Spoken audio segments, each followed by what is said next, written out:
এখন থেকে 1,00,000 বছর আগেও দক্ষিণ এবং দক্ষিণ পূর্ব এশিয়ার পুরোটা জুড়ে ছিল গহীন জঙ্গল। আনুমানিক 70 থেকে 80,000 বছর আগে এই এলাকায় প্রথম আদি মানুষের বসবাস শুরু হলে ধীরে ধীরে সেই জঙ্গলের আয়তন সংকুচিত হতে থাকে, যার আগ পর্যন্ত বিশ্বের বৃহত্তম জঙ্গলের অবস্থান ছিল এই দক্ষিণ এশিয়ায়। যদিও বর্তমানে এই খেতাব দক্ষিণ আমেরিকার অ্যামাজন জঙ্গলের মাথায় উঠেছে। যাই হোক, সুপ্রাচীন সেই জঙ্গলের বিশাল একটা অংশের অবস্থান ছিল ভারত মহাসাগর এবং বঙ্গোপসাগর সংলগ্ন উপকূলীয় এলাকায়। প্রাকৃতিক কারণেই উপকূলীয় এলাকায় জঙ্গলের চেহারা ক্রান্তীয় বনের বদলে ম্যানগ্রোভ বনে পরিণত হয়। ম্যানগ্রোভ বনের অন্যতম বৈশিষ্ট্য, এই বনের উদ্ভিদগুলো দিনে একাধিকবার সমুদ্রে জোয়ারের কারণে নোনা পানিতে অর্ধেক ডুবে থাকে। দক্ষিণ ও দক্ষিণ পূর্ব এশিয়ার উপকূলীয় এলাকা জুড়ে বিস্তৃত এই ম্যানগ্রোভ বনের খণ্ডিত কিছু ভগ্নাংশ এখনও টিকে আছে। ভারতের তামিলনাড়ু এবং অন্ধ্রপ্রদেশের উপকূলীয় এলাকায় অবস্থিত ম্যানগ্রোভ বন দুটি সেই ভগ্নাংশগুলোর মধ্যে উল্লেখযোগ্য। কিন্তু বিলুপ্তপ্রায় সেই সুপ্রাচীন ম্যানগ্রোভ বনের টিকে থাকা সবচেয়ে বড় অংশটির নাম সুন্দরবন। বাংলাদেশের দক্ষিণাঞ্চল এবং ভারতের পশ্চিমবঙ্গ রাজ্যের দুটি জেলা মিলিয়ে বিস্তৃত এই বনটি এখনও বিশ্বের বৃহত্তম ম্যানগ্রোভ বনের খেতাব ধরে রেখেছে। প্রিয় দর্শক, আপনাদের সুন্দরবন সম্পর্কে জানাতে এই ভিডিওটি তৈরি করা হয়েছে। চলুন তবে আর দেরি না করে আদ্যপান্তর এই পর্বে সুন্দরবন সম্পর্কে বিস্তারিত জেনে আসি।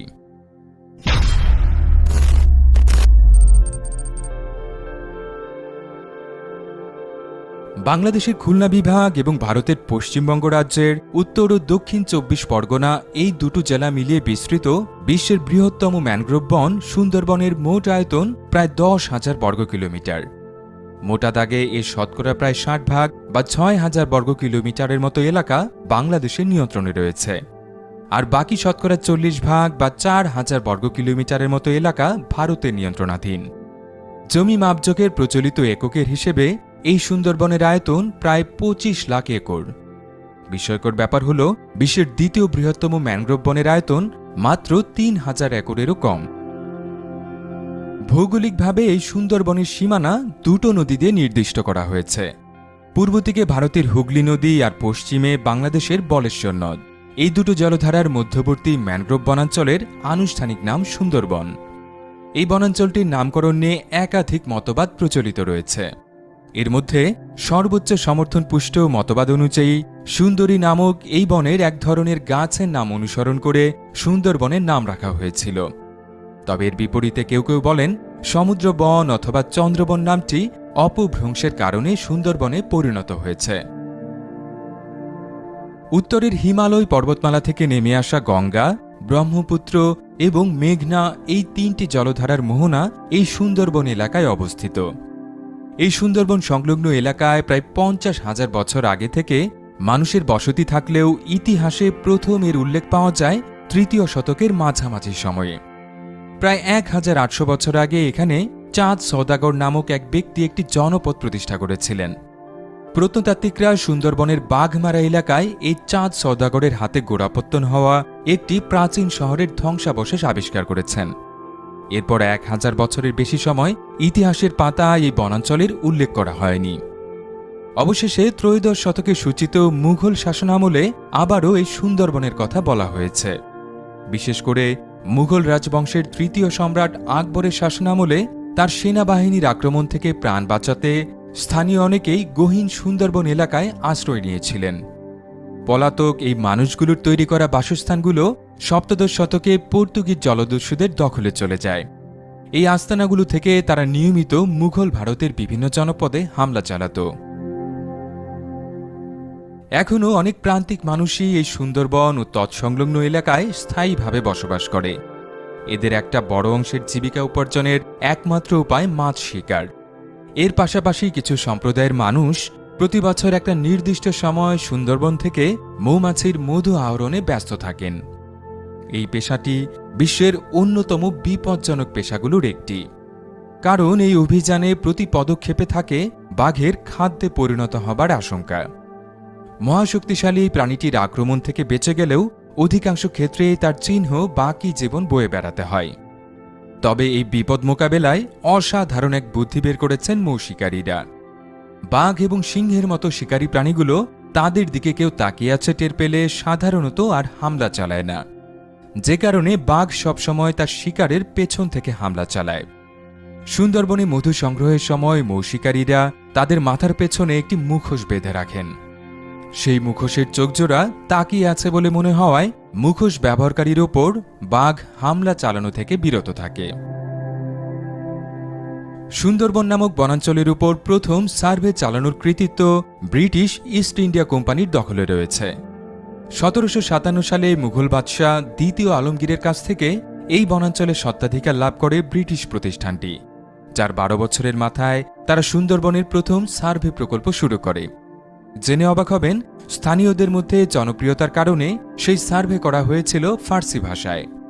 এর ধারাবাহিকতায় ১৮৬০ সালে এই বনাঞ্চলটির রক্ষণাবেক্ষণের জন্য তৎকালীন ব্রিটিশ ইন্ডিয়ার বেঙ্গল প্রদেশে একটি বন বিভাগ চালু করা হয়।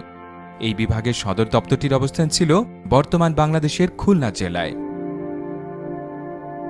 সুন্দরবনের জীববৈচিত্র্য নিয়ে কথা বলতে গেলে অবধারিতভাবে প্রথমেই যে প্রাণীটির কথা বলতে হবে সেটি রয়্যাল বেঙ্গল টাইগার। আক্ষরিক অর্থেই রাজসিক এই প্রাণীটি তার হলুদের উপর কালো ডোরাকাটা রঙের জন্য বিশ্বখ্যাত। এই প্রজাতির পূর্ণবয়স্ক পুরুষ সদস্যদের নাক থেকে লেজের ডগা পর্যন্ত গড় দৈর্ঘ্য প্রায় ১০ ফুট, তবে এর মধ্যে প্রাণীটির লেজের দৈর্ঘ্যই প্রায় ৩ ফুটের মতো। এদের গড় ওজন ২০০ থেকে ২৫০ কেজির মতো হয়ে থাকে। তবে এখন পর্যন্ত আবিষ্কৃত সবচেয়ে বড় বাঘটির ওজন ছিল পুরো ৩৫০ কেজি। প্রকৃতিতে এই প্রাণীগুলো নিভৃতচারী হয়ে থাকে। এরা বন্য শূকর, হরিণ এবং মহিষের মতো প্রাণী শিকারের মাধ্যমে জীবন ধারণ করে। বিজ্ঞানীদের ধারণা অনুযায়ী পুরো দক্ষিণ এশিয়ায় আনুমানিক ২৫০০-এর মতো রয়্যাল বেঙ্গল টাইগার রয়েছে। এর শতকরা ১০ ভাগই সুন্দরবনে বসবাস করে। রয়্যাল বেঙ্গল টাইগারের পাশাপাশি সুন্দরবনের বাসিন্দা বন্যপ্রাণীদের মধ্যে রেসাস বানর, চিতল হরিণ, ধূসর মাথা মেছো ঈগল, নীল মাছরাঙা, নোনা পানির কুমির এবং করাত মাছ উল্লেখযোগ্য। এছাড়া ইরাবতী ডলফিন নামক এক প্রজাতির জলচর স্তন্যপায়ী প্রাণীও সুন্দরবনের মধ্য দিয়ে প্রবাহিত নদী নালায় বসবাস করে। তবে নদী দূষণের কারণে এদের অস্তিত্ব হুমকির মুখে পড়েছে। বাঘের মতো এই বনে বসবাসকারী অনিন্দ সুন্দর চিতল হরিণের অস্তিত্বও হুমকির মধ্যে রয়েছে। একসময় পুরো সুন্দরবনে কয়েক লাখ হরিণ ঘুরে বেড়ালেও বর্তমানে এই সংখ্যা কমে ৩০,০০০-এ নেমে এসেছে। আর এই বনাঞ্চল থেকে এরই মধ্যে বিলুপ্ত হয়ে যাওয়া প্রাণীর তালিকায় রয়েছে জাভান রাইনোসোরাস নামক এক প্রজাতির শিংবিহীন গন্ডার। উদ্বেগের বিষয় হল, বিভিন্ন কারণে সুন্দরবনের আয়তন ক্রমেই সংকুচিত হচ্ছে। ২০০ বছর আগেও ব্রিটিশদের পরিচালিত সার্ভে অনুযায়ী এই বনাঞ্চলের আয়তন ছিল প্রায় ১৭,০০০ বর্গ কিলোমিটার বা ৪২ লাখ একরেরও বেশি।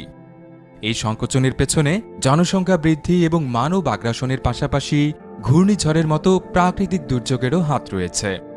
বিশেষ করে ভৌগোলিক অবস্থানের কারণে বঙ্গোপসাগরের উপকূলীয় এলাকায় প্রায় প্রতি বছরই একাধিক ঘূর্ণিঝড় আঘাত হানে। আর কয়েক বছর পরপরই মহাশক্তিশালী এক একটি ঘূর্ণিঝড় এই এলাকায় তাণ্ডব চালিয়ে যায়। জাতিসংঘের প্রতিবেদন অনুযায়ী ২০০৭ সালে এক ঘূর্ণিঝড় সিডরের আঘাতেই সুন্দরবনের শতকরা ৪০ ভাগ উজাড় হয়ে যায়। সেই ক্ষতির মাত্রা পুরোপুরি বুঝে ওঠার আগেই ২ বছরের মাথায় এই বনাঞ্চলে ফের আঘাত হানে আইলা নামের বিধ্বংসী আরেকটি ঘূর্ণিঝড়। ওই ঝড়েও সুন্দরবনে বিদ্যমান জীববৈচিত্র্যের ব্যাপক ক্ষয়ক্ষতি হয়। প্রাকৃতিক কারণের মতো সুন্দরবন ধ্বংসে মানবসৃষ্ট কারণের ভূমিকাও অনেক। এর মধ্যে প্রথমেই রয়েছে বিশ্বব্যাপী জলবায়ু পরিবর্তনের ফলে সমুদ্রপৃষ্ঠের উচ্চতা বৃদ্ধির বিষয়টি। ২০০৭ সালে ইউনেস্কো পরিচালিত এক গবেষণার ফলাফল অনুযায়ী বিশ্বের বিভিন্ন দেশ প্যারিস জলবায়ু চুক্তির শর্তগুলো পূরণে ব্যর্থ হলে এই শতকের শেষ নাগাদ বঙ্গোপসাগরের সমুদ্রপৃষ্ঠের গড় উচ্চতা ৪৫ সেন্টিমিটার বা ১.৫ ফুট পর্যন্ত বেড়ে যাবার আশঙ্কা রয়েছে।